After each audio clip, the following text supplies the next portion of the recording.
Hi, everyone. Welcome to Solar and Home Electrification webinar hosted by Solar United Neighbors. Really excited to be here with everyone and with a team of solar and electrification experts. We're going to start off. Here's a sort of agenda for the night with some quick sort of overview of who's here, a little bit about Solar United Neighbors, a little bit about an electrification survey that we did recently, and a little bit about building electrification and the benefits. One of our experts is going to dig into that, and then another expert's going to dig into more around practical applications for homeowners. So we should have a lot of great information and hopefully a lot of time for Q&A at the end, and Q&A sort of ongoing. Quick things about logistics. We're excited for folks' questions, and we encourage folks to use the Q&A. Really hoping that people can use Q&A function for questions. That'll make it a lot easier for us to answer questions, and you'll be able to upvote questions. So encourage folks, it's great for folks to use the chat and introduce themselves and such, but if you have questions you want the panelists to answer, please try to use the Q&A and check out the questions and upvote those that you want to see answered. Yeah, and just wanted to let people know that we will share the recording and materials and links and stuff after the webinar. So we will be sharing those. And just wanted to do a quick overview of who we have here. I'm Liz Veazey. I'm a solar advocacy campaigner and on the policy team at Solar United Neighbors. And I'm in Omaha, Nebraska. I'm really excited to be working at Solar United Neighbors on helping see more distributed solar energy across the country. We also have Corey Ramsden here. He's the Vice President of Go Solar Programs at Solar United Neighbors, and he is an expert in all things solar and beyond. So really excited to have him here to help us answer some of your questions. We've also got Sean Armstrong with Redwood Energy, who has done a lot of work on electrification and solar and has written some great guides and resources and really digs into the details of how to, electrify your home and how to do it in low-cost ways, and has a lot of expertise. So excited to dig into that later on with Sean. And then we also have, and I'll let Sean introduce himself more later. Then we also have Neil Cowley with the Southwest Energy Efficiency Project. He's the industrial program director and also has a lot of expertise in energy efficiency and electrification. So excited to hear more from him in a sec. Just wanted to talk briefly about Solar United Neighbors. Many of you may be familiar with us, but we focus on helping people go solar and join together and fight for our energy rights. And so we do a lot of solar co-ops to help people go solar. And then I'm on the policy team, and we do a lot of work to help push for better state policies, utility policies, federal policies around helping more people go solar and more people have access to solar. And here are some people who are fighting for their energy rights or who are ready and who have gone solar, just to show some examples of that. And then I just wanted to briefly touch on, so Solar United Neighbors did an electrification survey of our members and supporters building up to this webinar. And we're excited to dig in more to electrification and to see if people were interested in electrification. I think there are a lot of opportunities, particularly for people with solar and storage to, meet all of their home energy needs through electrification. So here's some quick overview.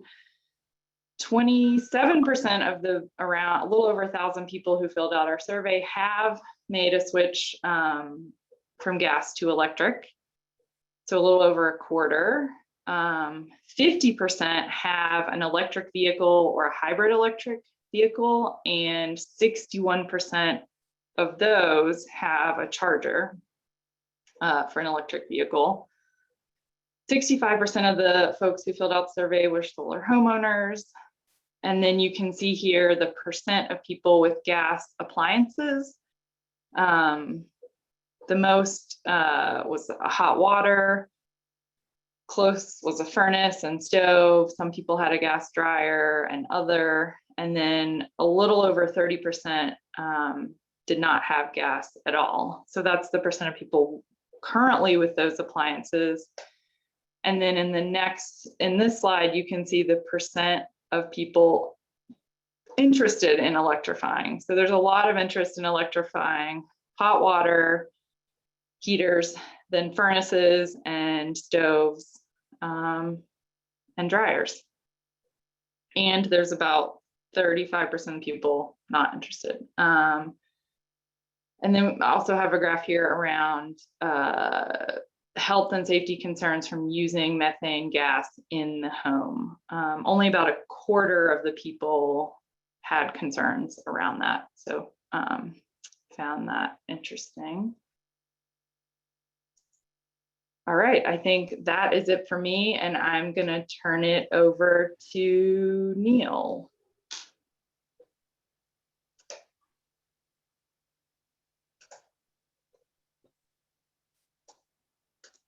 It'll take me a sec to get your slides up, Neil, but hold on.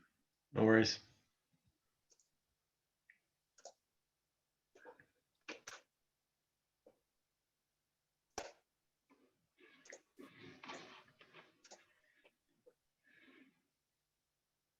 Okay, getting close.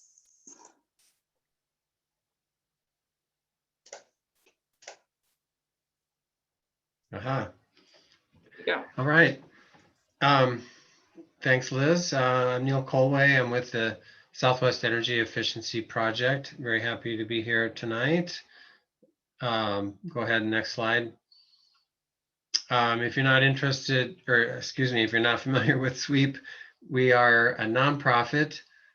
I happen to be located in Boulder, Colorado, and we promote energy efficiency and clean transportation policies and programs in 6 southwestern states, the ones shown here. I realize I'm speaking to a national audience, so that's cool. All right, next slide. I'm going to talk about some of the advantages in terms of costs and performance of electric vehicles and residential heating of your home and hot water. And then I'll talk about some of the carbon benefits of those technologies. Next slide. Electric vehicles are cool. If you haven't driven one, you should check it out. They're very zippy. The Leaf on the left here is probably the most common one, but you've probably seen some of the Teslas, and there's an all-electric Ford Mustang coming out, and most popular vehicle in America, the F-150, is coming out in an all-electric version next year. And several of the auto manufacturers are coming out with all-electric SUVs, and many of them look really cool. So there's going to be a lot of choices coming out in the next couple of years. And if you haven't driven one yet, then check it out. Next slide. So you will save money with an electric vehicle. And the first way that you save money is with lower fuel costs. This is just an example of a calculator happens to be from a utility in Colorado, United Power, and you put in, you know, how much you drive, the estimated miles per gallon of your vehicle, and they show your utility rate here. It's about 10 cents a kilowatt hour, which I think is pretty typical. And you can see the estimated savings is about $55 a month, or about $670 a year. So that's something. All right, next slide. And they're also easier to maintain. According to Consumer Reports, they're about half the cost to maintain as a normal gas vehicle.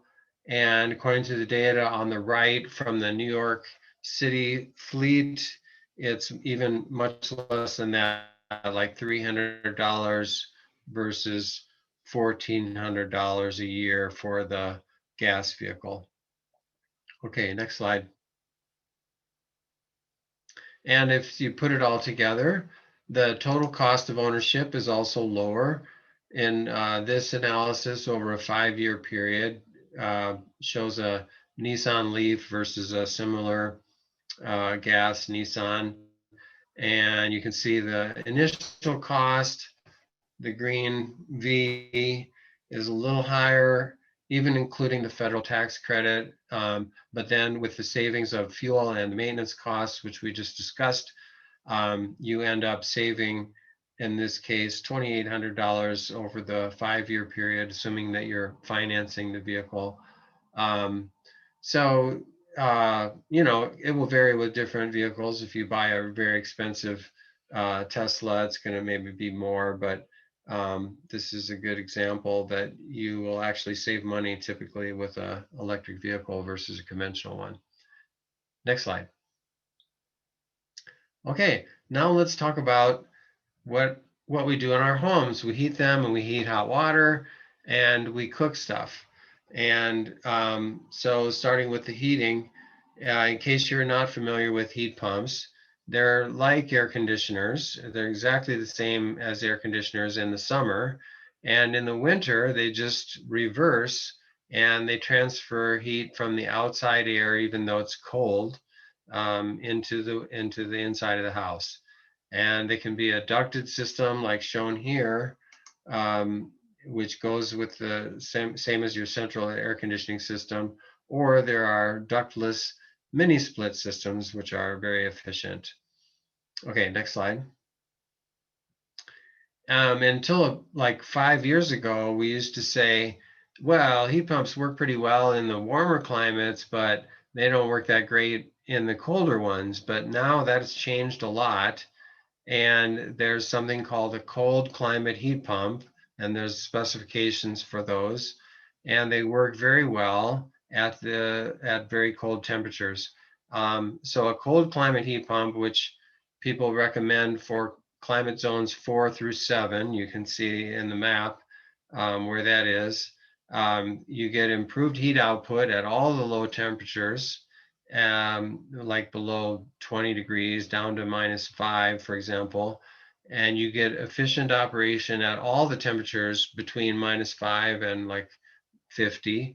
And we say that there's no need for a backup furnace in a new home if you're in climate zone 4 or 5.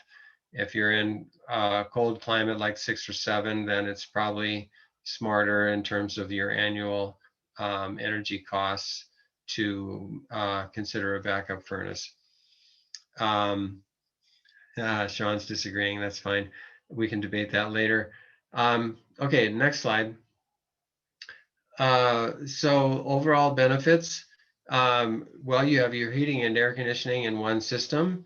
They're 3 times as efficient as like a baseboard electric resistance heating system, and you're going to have reduced heating costs versus propane for sure. And if you're having a solar home, which I understand most of you do, let's say 75% of your electricity needs is provided by your solar system, you are definitely also going to save money on your heating versus natural gas. Yeah, and you have reduced air pollutant emissions, including greenhouse gas emissions, which I'm going to talk about in a minute. And you're going to have improved safety from no risks of carbon monoxide. And so that's a benefit for you and your family. So next slide. Now we're going to talk a little bit about heat pump water heaters. That's the next biggest energy user. Probably, you know, potential fuel use in your home is to heat hot water. And heat pump water heaters, same technology, but in this case, we're taking the energy, the heat from the surrounding air, and we're transferring it to the water. They're very efficient, a uniform energy factor of like around 3.4 for the good ones versus like 0.7 for gas or propane, or maybe 0.95 for the electric resistance ones. And so therefore, because they're so efficient, you're going to save money compared to the electric one for sure. You're going to save a lot of money compared to propane. And this says about the same as natural gas, but that's if you don't have solar. So with solar, again, if you have like 75% of your electricity from solar, you are also going to save money versus natural gas. Okay, next slide. So this is a screenshot from a new website that I helped launch with a coalition called the Beneficial Electrification League of Colorado, or BELCO. And you can check it out, loveelectric.org. And even though it's some of the resources are specific to Colorado, like how to find a rebate from your utility or how to find a qualified installer, there's a lot of good information about the three main technologies I'm talking about here: the heat pumps, the heat pump water heaters, and for cooking, about electric cooking. And there's cool videos about induction cooking. You can check those out. It shows, you know, with the right cookware, induction cooking is much faster, easier to control than natural gas, and a lot of the chefs are really getting into it, and induction cooking is great. So this is a good resource. Okay, next slide. Now I'm going to talk about the greenhouse gas benefits, and this analysis that I did, the math I did here, is based on Colorado, and this just shows that these 6 utilities, which account for over 91% of Colorado's electricity, have committed to reduce their greenhouse gas emissions by at least 80% by 2030. So the math you're going to see on the next slide is based on that. And if you have 75% of your home's electricity coming from solar, you will have even more benefits than this, what I'm about to show. So next slide. So here are the technologies we just talked about. First of all, electric car versus a gas-powered car. And with these assumptions, you can see the efficiency comparison. And for the gas car, if it's a relatively efficient one, 36 miles per gallon, that translates to about 1 mile per kilowatt hour. And an equivalent electric vehicle would get about 3.45 miles per kilowatt hour, so about 3.5 times as efficient. And you're going to save like 58 or 60% of the greenhouse gas emissions, and you're going to reduce your emissions by that much. And again, with a solar home, it's going to be 60 or 70%.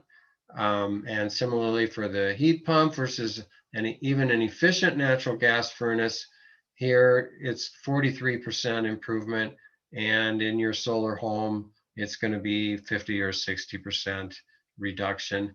And these numbers of, 3,700 pounds per year versus 4,100, that's for a typical driver in a Colorado home. And if you're in a warmer climate, then you're going to save less with the heat pump, but the percentage reduction is going to be the same. And you can see the heat pump water heater is very efficient.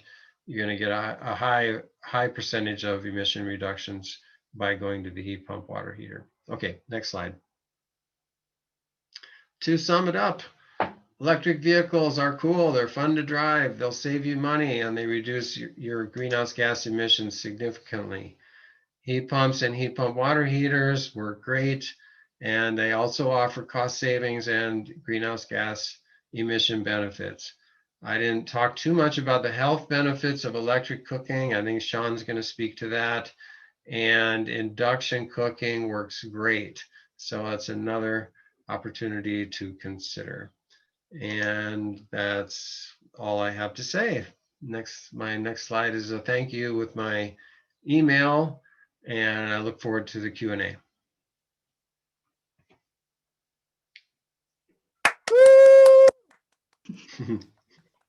Yeah, great. Thanks, Neil. And I realized that I forgot to do a couple polls at the beginning, so I'm going to launch those now while Sean is getting set up. We already sort of saw in the chat where people were from, but this will give us a sense of where everybody is from and what people are most interested in electrifying. So I'll leave that open for another minute or so. But yeah, thanks everybody. Lots of great questions so far. I think we've answered most of them in the Q&A, but definitely keep them coming. And thanks, Sean. I think you've answered lots of questions in the Q&A, so that's great. Trying to be helpful. Happy to do it. Yes, great questions all along about efficiencies and how long products last and things like that. And I am looking forward to illustrating how to use cold climate heat pumps in like climate 6 and 7, trying to illustrate some low cost options for you, etc. Anyway, I got lots of products, lots of pretty pictures for you. Yeah, awesome. Okay, it looks like about a little more than half of the folks have filled out the survey or the poll. So I will wrap that up and folks can all see what people are interested in. Thanks everybody for participating. And I'm definitely, Kaki Evans gonna discuss heat pumps for existing homes on the list. Okay, and also there was a question at the very beginning about the all-white male nature of the speaking panel.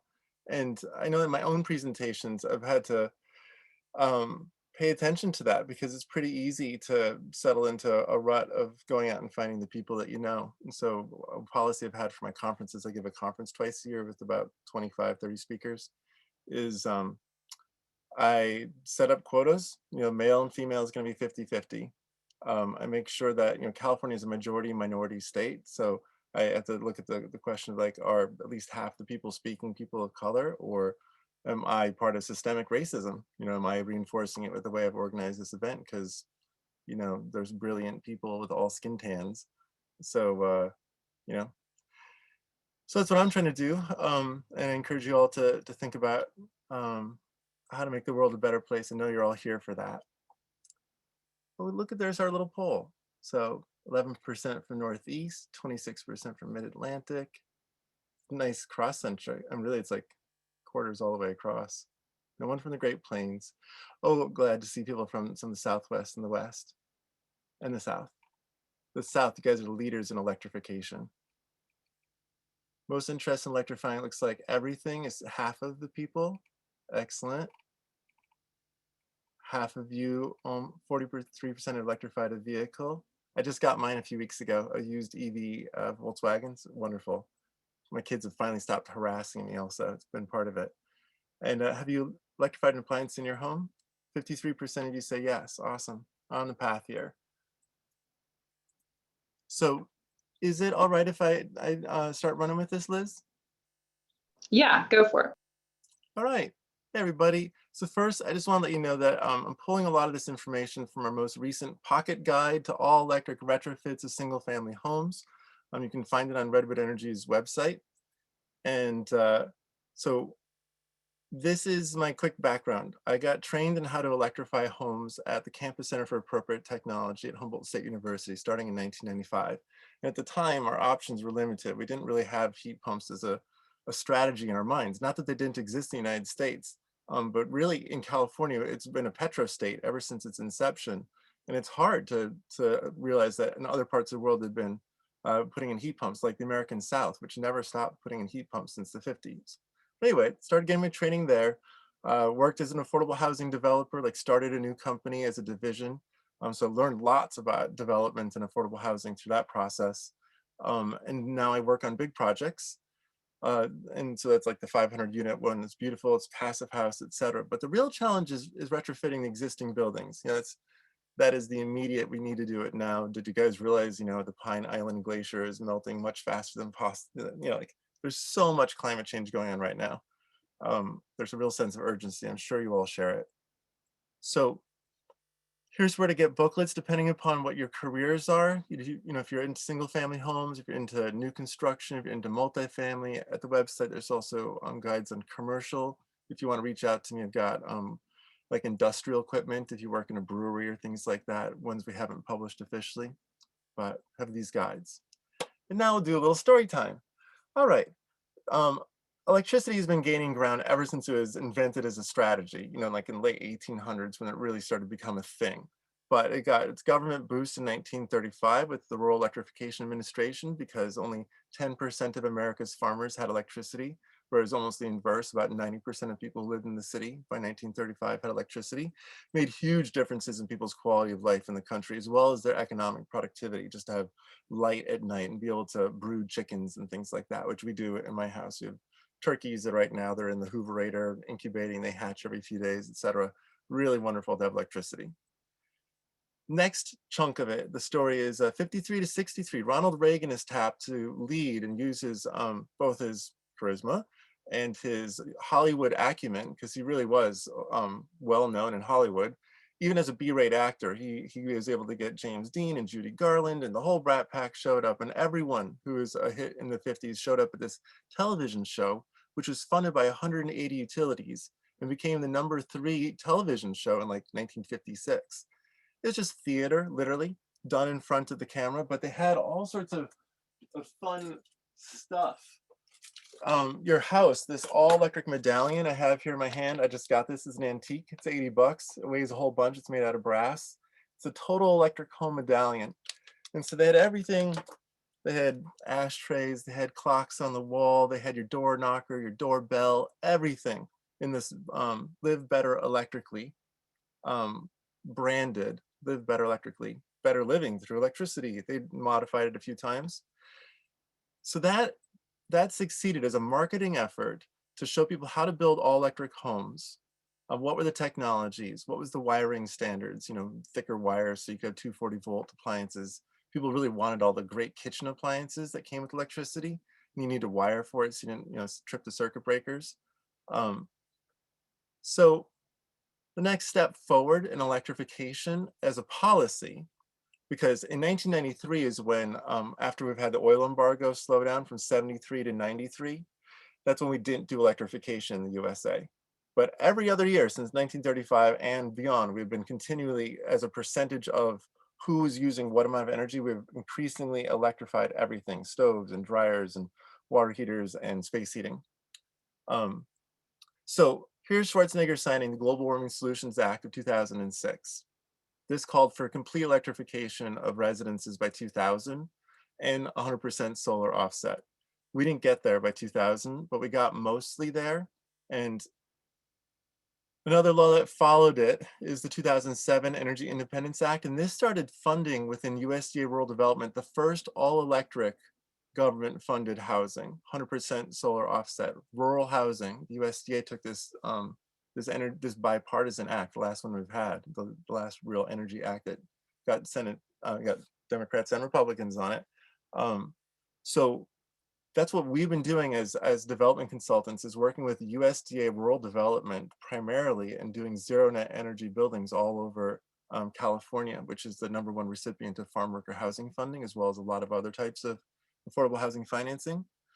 So the out of the 2006 California law, we get tons of solar rebates, and there's huge efforts on the part of cultural leaders. These are all people who put solar arrays up on their roof, or like in the case of Prince, he didn't have a solar array in his Minnesota house, but he donated heavily to solar arrays on low-income households in Oakland. For all these folks here, just pick your favorite star. You know, they put in a solar array like in like 2013, 2012, 28, that kind of thing. And a few of them even earlier were trying to do off-grid systems. Well, because we didn't get to all electric in our code in 2020 in California, the cities rose up in rebellion, essentially, starting with Berkeley in 2019, and completely banned gas, natural gas, and new construction in all building types without exception. And that now we have 46 jurisdictions. It's one every 2 weeks passes a gas ban. So it's all the way from the tip of Southern California up to the central wine country. I'm up here, right here on the Humboldt Bay, and we haven't yet passed it. We had a different REACH code that encouraged highly efficient but didn't favor electrification. And that's mostly, this is happening in like Silicon Valley and in like the hyper environmentalized Bay Area, where like about half of all the electric cars in the United States are sold into that part of this country right now. Like a third of the people every year buying electric vehicles there, as opposed to say 8% in California and 2% in the nation. And it's the Bay Area where you're saying 30% uptake. Okay, so then policy is that electrification is explicitly called for in the Green New Deal, and it's translated as clean energy in the Biden administration. That's what they call for in the Department of Interior, in the EPA, in Housing Urban Development. It's clean energy because electricity is flameless. It doesn't produce combustion byproducts. But I want to emphasize that the policy side is following the market side. This is an illustration of electrification nationwide from 2010 to 2016 that was done by the Propane Education Research Council. They paid for this because they're like, why are we losing market share? Can you, international brand of ICF, this big consulting agency, write a report for us and help us figure out what's going on? And the report basically says, cold climate heat pumps are eating your lunch nationwide. And it's concentrated in the South, but what you're seeing here is a county by county, and the yellow is all electricity gaining market share in heating fuel, like energy for space heating and such, and water heating. And that's because it's cheaper to build all electric. Here's an illustration in California. It's cheaper in some other spots. California is one of the most expensive places to build, but nonetheless, for new construction, it saves $1,000 to $3,000 to put in a heat pump compared to the furnace, like a gas furnace, an electric heat pump furnace. You save $1,000 to $3,000 putting in the heat pump type. There's no cost savings or loss with a heat pump water heater compared to the code minimum on-demand gas water heater in California. The dryer, you save $100. The stove, you save $110. Each fixture is at least $200 to get the gas there, because you have to electrify everything. Your stove has an electric clicker and a clock on it. Your water heater's got an electric controls on it and a fan, etc. Everything has electricity delivered to it anyway. Now you just have to pay for the gas to also come. So it's always this cost add up to $1,000 a fixture. Then big ticket items, the lateral from the street, the $16,000 lateral, and another big ticket in new construction, because California is like the second largest builder of homes in the United States after Texas, and the #1 populous state. So it's like $141 at a minimum per foot, up to $3,700 in just normal pricing, like take it up a hill, make it complicated, and it gets to be incredibly expensive just to do the stuff in the street. Not including all the stuff to the right-hand side, the light blue. That's all things that get rate-based in your bills, because 80% of your bill is paying for the infrastructure. Gas itself comes out of the ground. I mean, it's literally free. Everything is infrastructure and a little bit of labor, but it's 80% infrastructure. That's what people's bills are. So if you want to jump off ship and you want to inexpensively electrify your own house, there's some sunk costs in there because you already gasified it, or it's been gasified for you. Well, here is an example of how to do it yourself.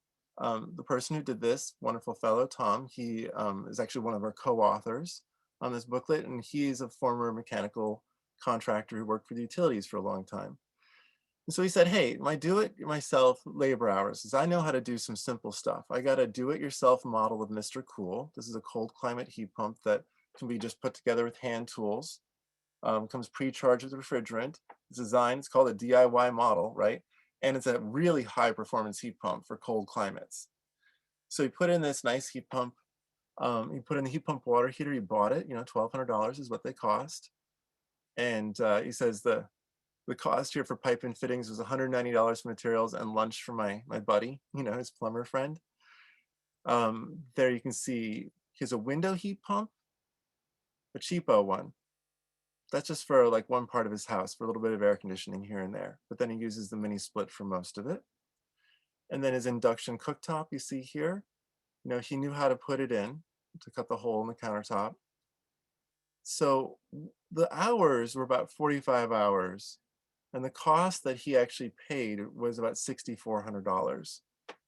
And that got him his condensing washer dryer, which just plugs right in, his nice induction cooktop, his 2 heat pumps, and his water heater. And he lives in like Palo Alto in a nice house, and he's doing just fine. So this was like he's totally his hands, he knows how to do these things. So that is on the low end of what it costs to electrify a house. This is cost in Ohio. So I paid Nate, some of you guys know Nate Adams, the house whisperer. So he specializes in electrification. He's done 10 houses now. And these are the bills for this 10 houses that he's gotten electrified. And you can see here that it's about 20 grand on average. Close to 3 times is what I was just showing you if you do it yourself. That's very common. Materials are about 1/3 of the expense of anything. So if you're just buying the materials, you're getting 30 to 40% of the total cost. And if you do it yourself and you don't charge your own labor, then yeah, it should be, like a $6,000 job instead of a $20,000 job. And it can be more, but the gray bars here, these are improvements to the envelope of the building. And you do in colder climates want to make your house better insulated and airtight as a part of electrifying. You can waste a lot of money on increased capacity because when it gets really cold and kind of windy and your house evacuates a lot of heat, it's hard for your heat pump to keep up. You should, so you have to like get another larger size or have electric resistance backup. But you can air tighten and you can drop like a ton, 12,000 BTUs of capacity just by caulking. Nothing fancy, not aero sealing, not crazy extra insulation, just caulk. And you can drop the size of the heat pump by a ton. So even 2 tons. So there you go, 20 grand without shell improvements. I just want to emphasize this. The South is the leader. We really need to elevate the South as the people who've been doing this the longest, the best, and with all different types of buildings. Here's all these all-electric hotels.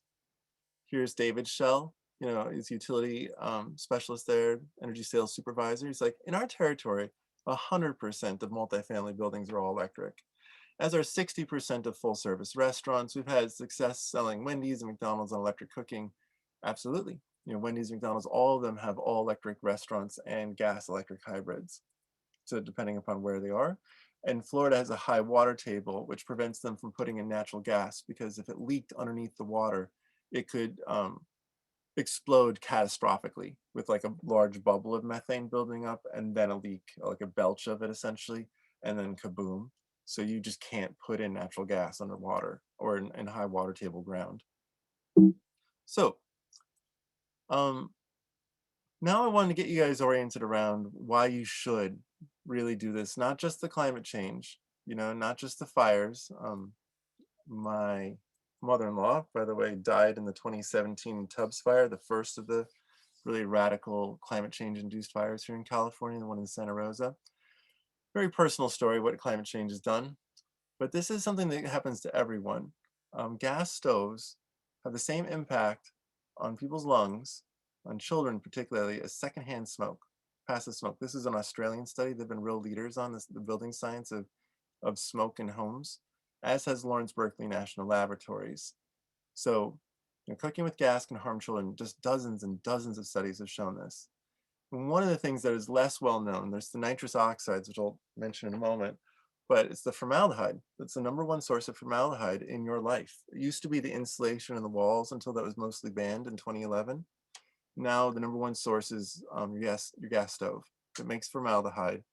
And over here, what you're seeing, this is just the formaldehyde out of the Lawrence Berkeley National Lab study of this, and these are real kitchens and such, and they're showing that pretty much winter and summer, there's people in the top quarter, 25%, always, like maybe 1 in 4 households, in other words, are at poisonous levels of formaldehyde from cooking in their homes.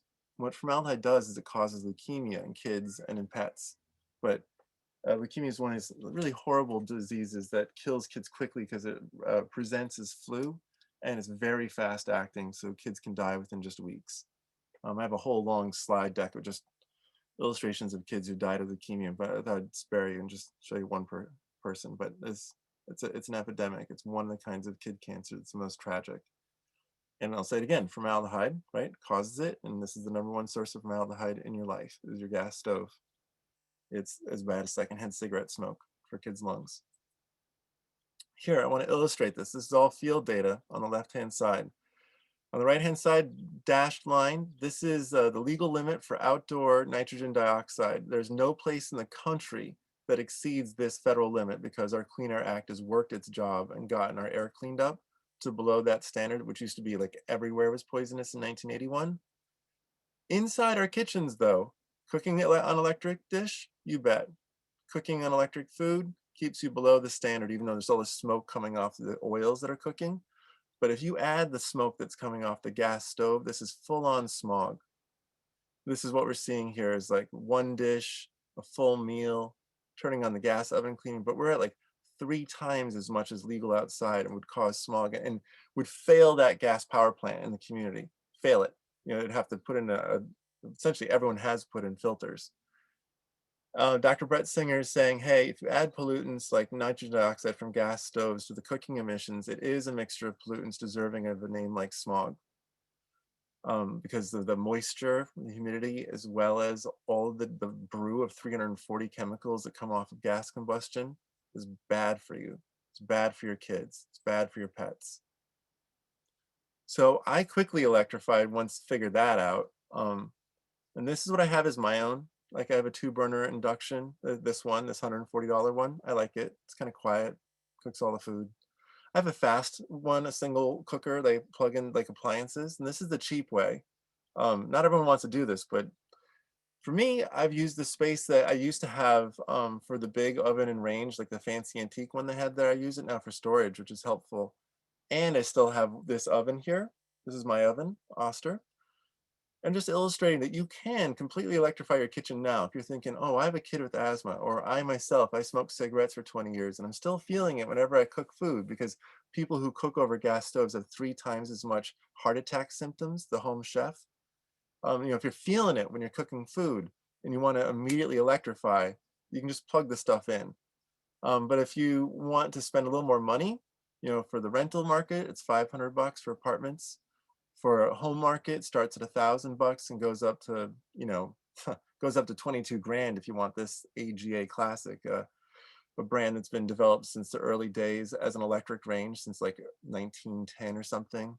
This guy, he went blind with a gas explosion in his lab and he invented an electric range for safety, AGA. But there's all these other lovely, baby pink, baby blue things if you want to get something fancy for your house. So everything, the whole market of cheap and immediate to fancy, high power, etc., it's there for you. Now,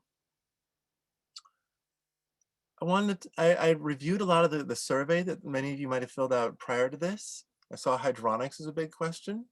Here's hydronics, very responsive. So this is like a fancy old house in Maryland. I helped out with like their historical society. They were talking about how to electrify fancy old houses. And I was startled to see they have these ugly radiators in this fancy, fancy old building. Anyway, so this is your situation. You can replace it with heat pumps. 2 different strategies. This is a strategy where you leave the radiators in place. You like your radiators? I didn't like those, right? I was being kind of critical. Sorry. of those radiators. Well, okay, but if you want to leave those radiators, what you need to do is have a two-stage heat pump situation. This illustration, I apologize, is for apartments, but it's the same thing. You get an air to water heat pump. I'm going to show you those in a moment here. But you take an air source heat pump, so the heat comes out of the air, it heats water. And then if you want to get it up to 180 Fahrenheit, which is a high temperature for a heat pump, you then put a water to water heat pump in sequence with it. So now the water to water heat pump takes the water from 120 Fahrenheit and takes it up to 180. And that's how you do it in a hotel or apartment complex or in your own house if you wanted to get up to 180. Now, if you want to replace the radiators, you can get it down to like 80 degrees Fahrenheit, 100 degrees Fahrenheit water. And here's a whole bunch of different radiators made by Yaga that do just that. They increase surface area very carefully inside to make it so you can have low temperature water, relatively low, be the radiators. So there you go. You can get ones that look like wood. You can make them invisible. You can get them like hung on a wall. You can put them in stairwells. You can do anything with the Yaga brand. And it's not the only brand, but it's the leading one for retrofitting the radiators. So you can put in just one heat pump that raises the temperature from super cold, to hot enough to heat your house. Here are heat pumps that can go for both ductless and ducted, but these are called they're called mini splits, sort of, even when they get big like this. The word mini split and split don't mean much in terms of like there's just a continuum of products. Where do you call it mini? Whatever. So but these are all cold climate ones. So Haier, for instance, which is also General Electric, Haier bought it.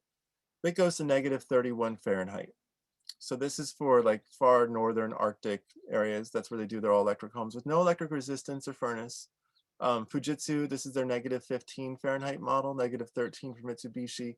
Mr. Cool, this is for ducted systems generally, and that's like a -22, still putting out its rated heat. It goes colder, of course, but that's the last place where they rate the heat coming out of it. And LG, a -13. I showed you Mr. Cool earlier because that was a do-it-yourself model. It's a really nice brand, just put it out there. But all of these are really high quality. So then if you want to avoid putting in 240 volt, you can take 120 volt electricity, the stuff that's in every outlet, and just say, okay, this circuit over here, I'm going to run a heat pump off of it. This type of heat pump here, both a Nova, now called Efoca actually, or Efoca. Anyway, these are two Italian brands. They're heat pumps that sit on the wall, and they put two 6-inch ducts through the wall. So you pull air in through one 6-inch duct and out and push it out the other. And that's a very minimal interaction, but you do have to cut two holes in the wall. Here's some like window air conditioner heat pumps. There's nothing that's good that's a window product yet for cold climates, unfortunately. So then you got mini splits. I just showed you those, but they have 120 volts, my point. And then you can also get, these are ERVs that have a small heat pump in them also. So if you have a really, really tight envelope, like you're doing a passive house retrofit or something, and you only need 10,000 BTUs of heating, these things go to infinite cold. They're like -30, whatever, -50, whatever, they don't care. But they're only going to produce 10,000 BTUs, so you have to have a super insulated building. But they're a ventilation system with an inverter controlled cold climate heat pump built into it. So like Serv2, Minotaur, Transom also, and Efoca also. So many products. If that guide I showed you at the beginning, the single family retrofit guide, these are illustrations from the guide, and there's much more language when you're ready for it. Your water heaters, these four on the right, these you can put anywhere you've got a gas water heater now, you can put this. This type on the left, this is for Japanese sitting bathtubs, big loads, but that also goes to -30 Fahrenheit. Here's your retrofit ready washer or dryers. I love them. The one on the far right, the LG, that is big. And these other ones are on the smaller size. This is 4.5 cubic feet, but you can plug this in and then have your electric 30 amp outlet ready for your car charger. So this is a way to create the capacity and the plug readiness for a car charger without sacrificing any quality. These things wash and dry, which is awesome.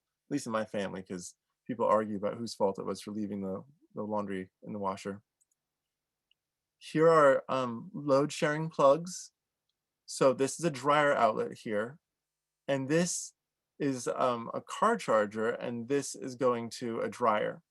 So this idea of having one plug that's basically like a 240-volt plug strip.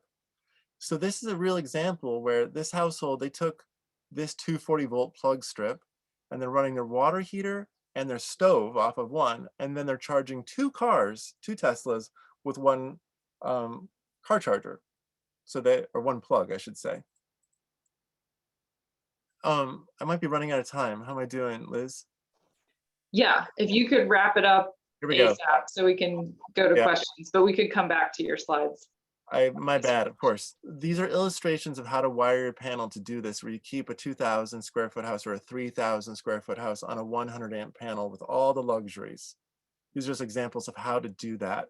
And the booklet really focuses on how you can keep your existing service and have everything you want still, if it's 100 amps. And then here's vehicle to building charging. You don't have to go out and get a Tesla Powerwall. You can use your F-150 Lightning, which will power your house for days. If you got a solar array, go indefinitely. Huge battery. It also has 11 outlets, so you can plug it into power site, like in construction sites. All of VW's vehicles next year are coming out with that capability. They're electric vehicles. You can get actual inverters that do the job, like car chargers from Wallbox, and one with an inverter for solar arrays from Asiaco, Fermata. And they're supposed to have been out already, but the COVID crisis, shut everything down, lost access to microchips and et cetera. So we have, these products are sort of delayed this year, but there you go. It's about to come. You don't need a battery. You can use your vehicle there. And questions? Thanks for your patience, Liz. Now, should I go to the Q&A? I think there were a couple questions you could maybe answer quickly around like people were asking about square footage of some of the homes that you were sharing. Sure. As examples earlier. Well, like these ones, like this 2,000 square foot or this 3,000 square foot, you mean? Or I think way back in the beginning when you had the sort of examples of DIY, maybe it was like DIY. Oh yeah, I think that this house, this is like a Palo Alto 1,500 square foot house, sells for $1 million. Not because it's really that fancy of a house at all, really. Right, okay. That was, yeah, so a 1-ton heat pump, it was fine for it. It's well insulated. The climate's mild.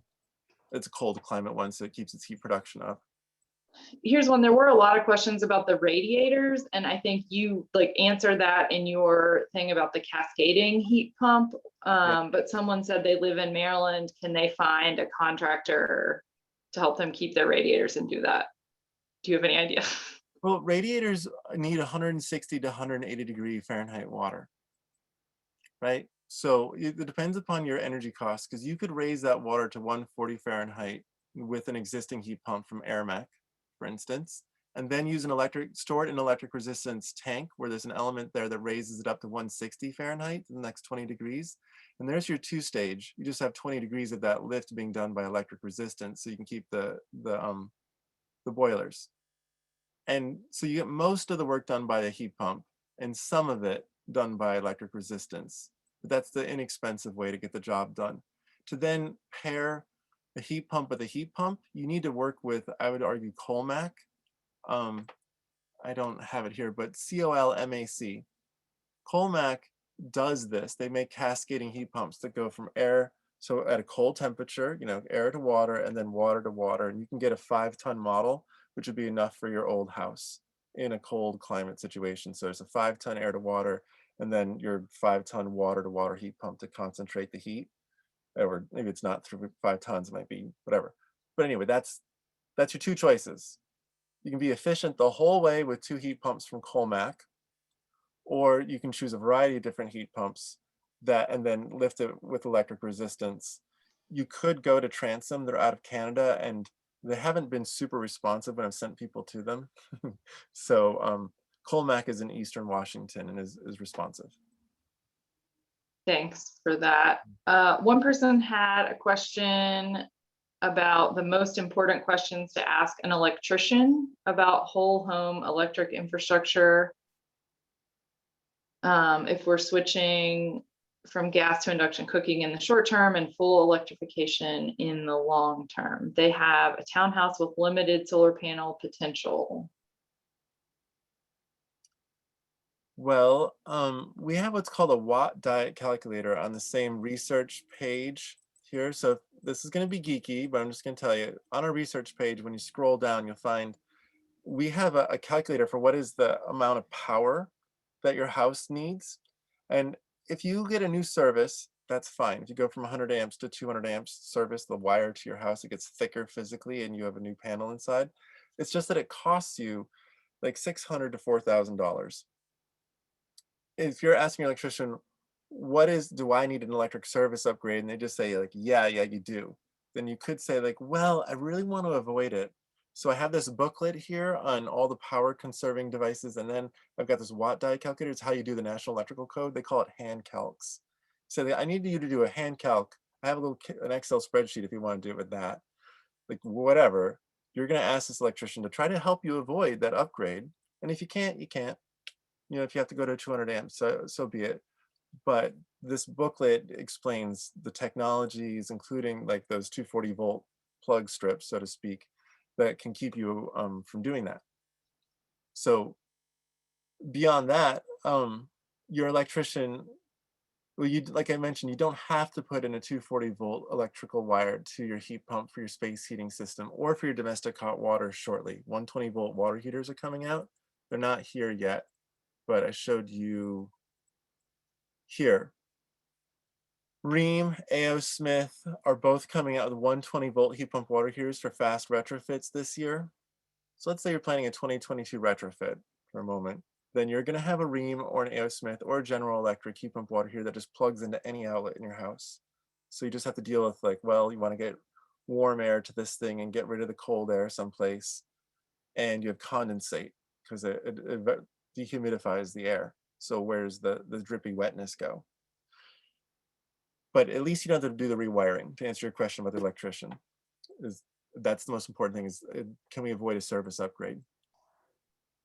Yeah, thanks, Sean. I think that those, thinking about electrifying my home, I think those splitter things are really, I have a couple 240 volt outlets already. And if I can use those for two things that I don't ever need to use at the same time, like a dryer and an EV charger or something, then that's pretty cool to be able. Oh, look, there's one right there. Yeah, I think there seem to be a lot of cool questions. So I think we're going to keep going for a few more minutes if folks want to stick around and try to dig through some of these. Sean, this seems like another good one for you. I saw a picture of a fireplace with water evaporation heat or something. What is that all about? Yeah, I have it here, physically here. Okay, so a water vapor fireplace by Nero Fire Design.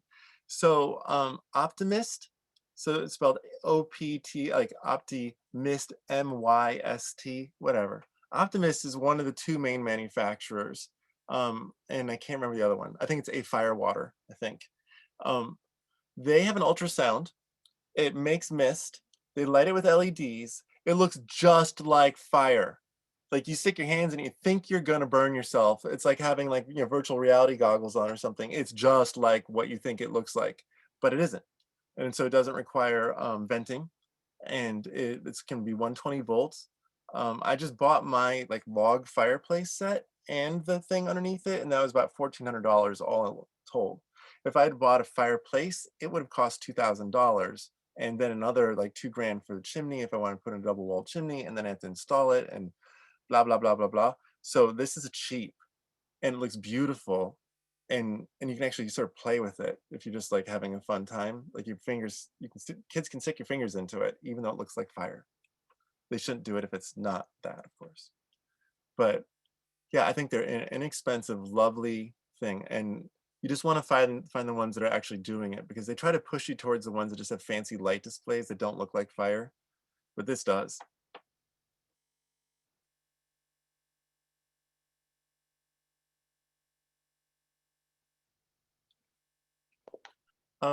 Mike Labonte, he said, hey, I'm paying 29 cents per kilowatt hour in the Northeast. That price, would you electrify anything? And I would say, yes. But I would also encourage you to put solar on because that cheapens the electricity. But that's the main thing, is that you just need to electrify at a high efficiency. So COP, or uniform energy factor above 3.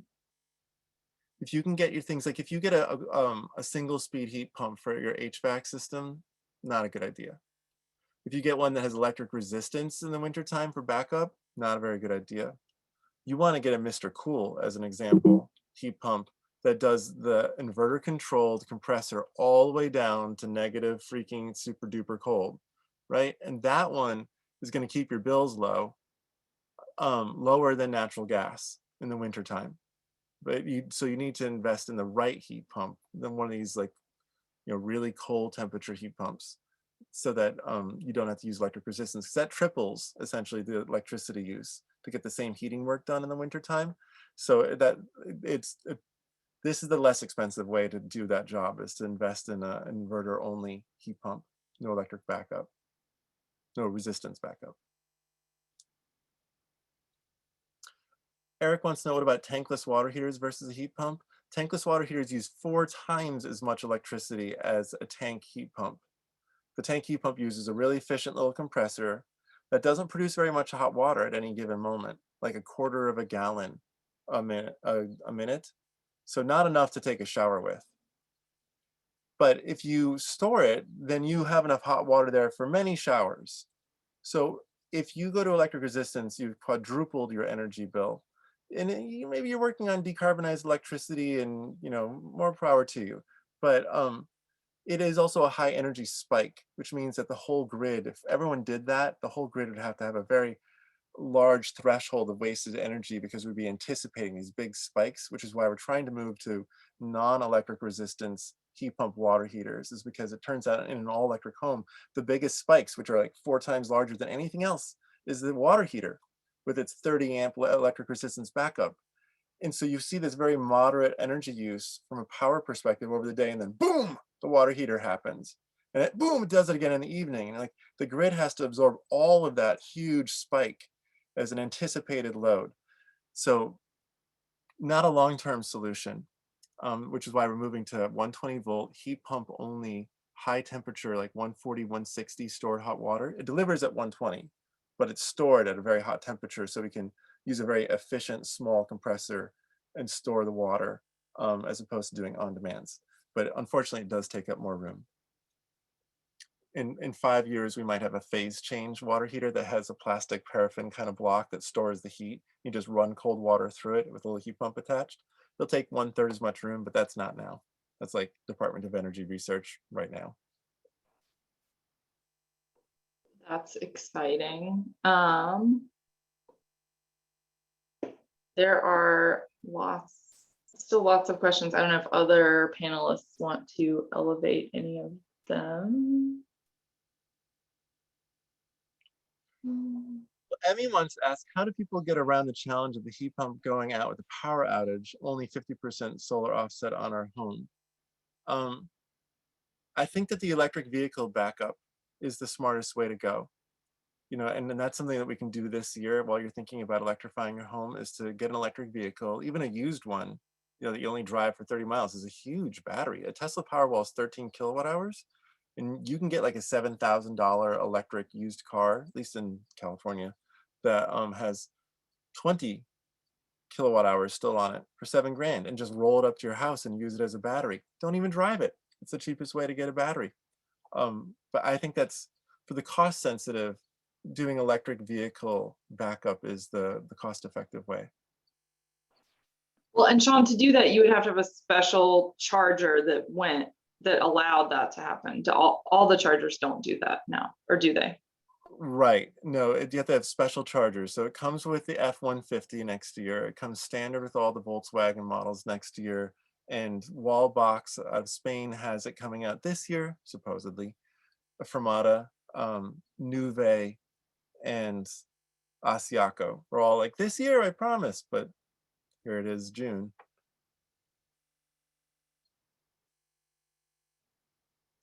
Um, what someone wants to know about ground source heat pumps, um, they're great. They maintain their efficiency in the wintertime. They're just it's so expensive that it's better, easier to do an air source heat pump that is somewhat larger, bigger compressor than what you'd need with a ground source heat pump, and with a really high performance inverter. Ground source heat pumps pull from warm water in the ground, basically, so they don't need that great of a heat pump.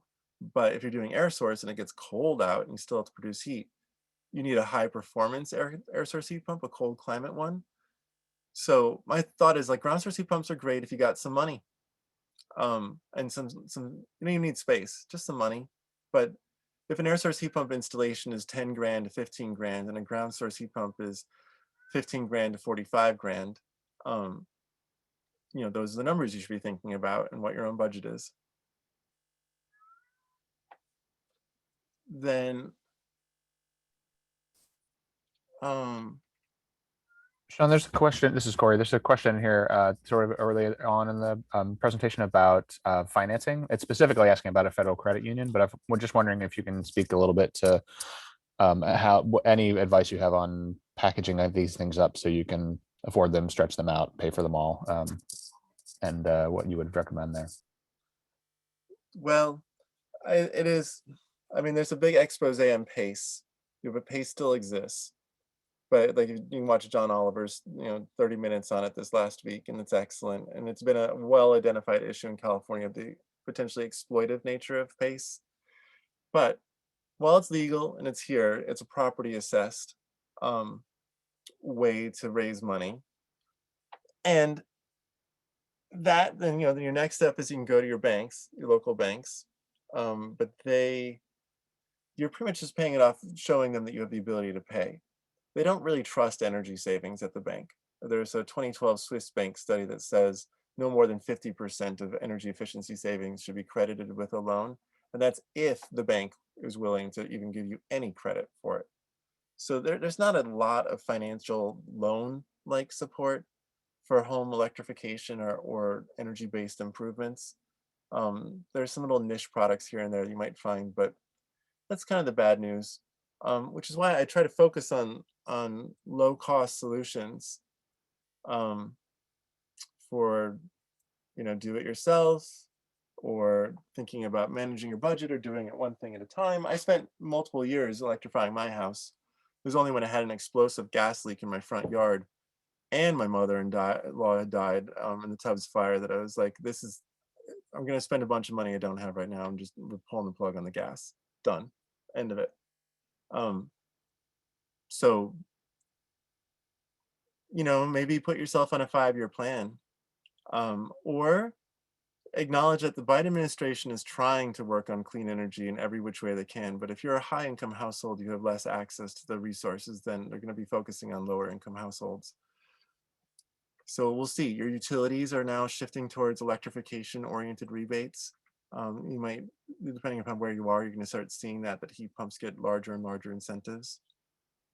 There's a tax credit that they just adopted, I think, a year ago that backdates to 2017 for installing heat pumps. So you can start to cobble together rebates and tax credits and incentives and such.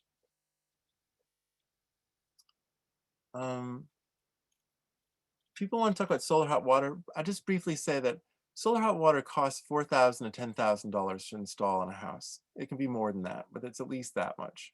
And a heat pump water heater installs for $2,500 to $4,500 a house. Heat pump works as a solar hot water heater in the wintertime. It's collecting the same solar heated air outside.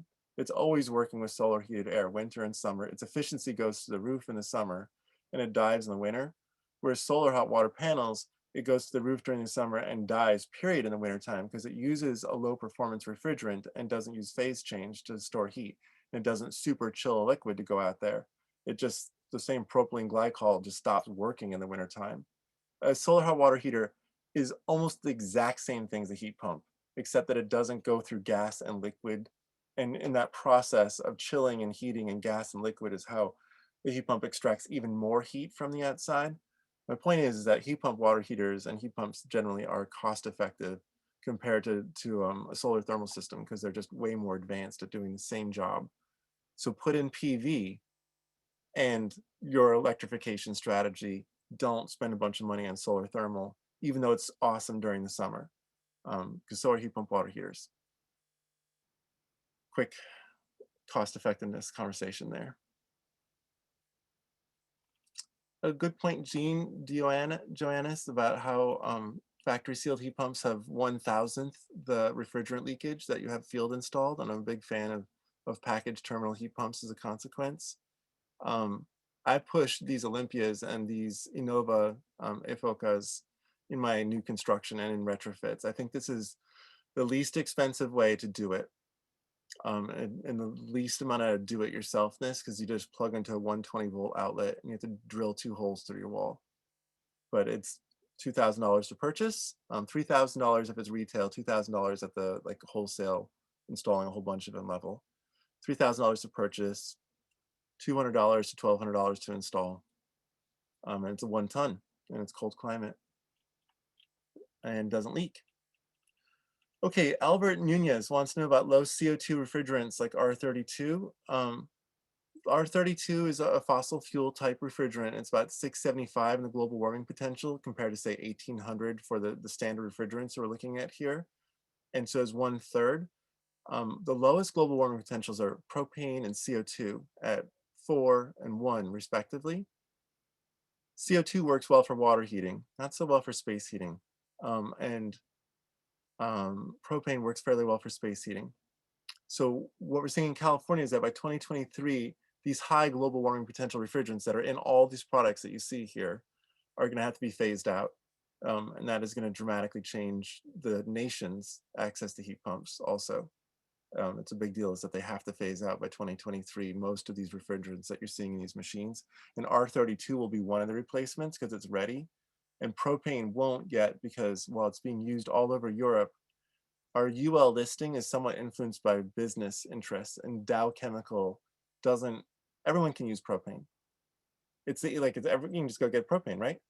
So Dow doesn't own propane, but they do own R410A and 134A, which is everything that you've seen in these products. So why does UL not approve propane, whereas ETL over in Europe does? Don't know, but hopefully that changes. Thanks, Sean. Maybe we can answer a couple of more questions and probably we'll wrap up. I'll go ahead and launch a poll.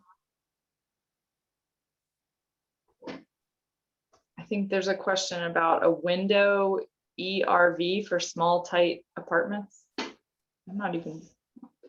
A window ERV does not exist to my knowledge. Sorry. Trying to think there. No.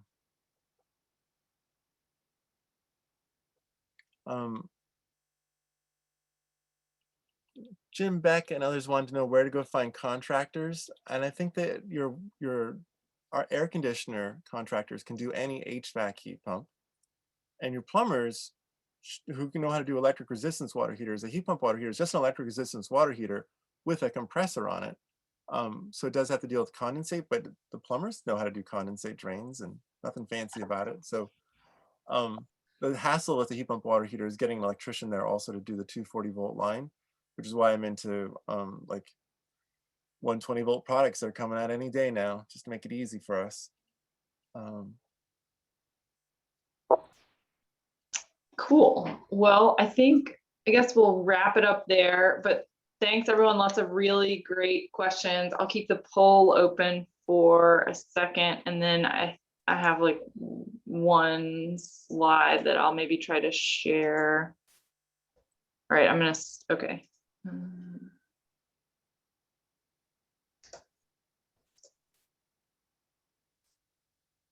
Oh, one last thing. People are wondering about decarbonization. What if you have an all coal grid in West Virginia? Quick answer is that you need a higher performance heat pump, one that has a COP greater than 3, which is an HSPF of about 9.5, the winter heating seasonal performance factor. Once you get above a 3, you're actually decarbonizing because you're collecting heat from the environment at such an efficient level where 1 unit of electricity produces 3 units of heat in your house, and they go up to 5. So like a COP of 5 in space heating in the winter, but 4.5 is about as good as you get in the US. And I should say they go up to 7.5 in Japan for really small, super efficient ones. But anyway, all you need is a 3. So you need an HSPF of 9.5 or better in the wintertime, and you're golden. You should plug it into any grid in the United States, and you've already decarbonized by doing that. Same with the water heater. Same with the dryer, which an electric dryer uses about 1/3 as much energy as a gas dryer. So it's pretty much right there, neck and neck, not worse, not better. Same with induction versus a gas stove. Gas stoves are 30% efficient. Induction's about 80% efficient, or 25 and 80, like these numbers about there. So it's more or less value neutral to switch your dryer and your stove. And then you need a UEF of 3 or greater, or a heating seasonal performance factor of 9.5 or greater. You need a COP as the fundamental metric of 3 or greater, and you're golden. So you can decarbonize by electrifying now, just with the higher efficiency equipment. Thanks, Sean. That was a great question and helpful answer. And thanks, folks, for filling out the poll. It seems like a lot of people are still interested in electrifying everything, so that's great. And people thought that the links were really helpful and the specific appliances. So awesome. We'll also make sure to follow up with those resources. And then I just wanted to try to make a plug for our national campaign that we're working on, 30 million solar homes, to address climate change, economic downturn, social injustice, and really sort of drive creation of jobs, save people money on their energy bills, protect the climate, address energy injustice by bringing distributed solar to 30 million homes. And our plan includes a lot of specific provisions to make sure that the benefits go to low and middle income Americans, rural communities, and communities of color. So I invite everybody to join us in that campaign at 30millionsolarhomes.org. And I just wanted to say thank you to everyone. And here's some contact info. I think, so if folks want to contact us at Solar United Neighbors, info@solarunitedneighbors.org, and we're happy to keep answering these great questions that people have as best that we can. People can also reach out to Sean at Redwood Energy. There's his email and Neil's email, and we'll also try to follow up with a lot of this great information. So thanks, folks, for sticking around, and thanks for all the great engagement and questions. Lots of fun. Thanks, y'all. Thanks, Sean, and thanks, Corey, and everybody for helping out. Bye, everybody. Thanks.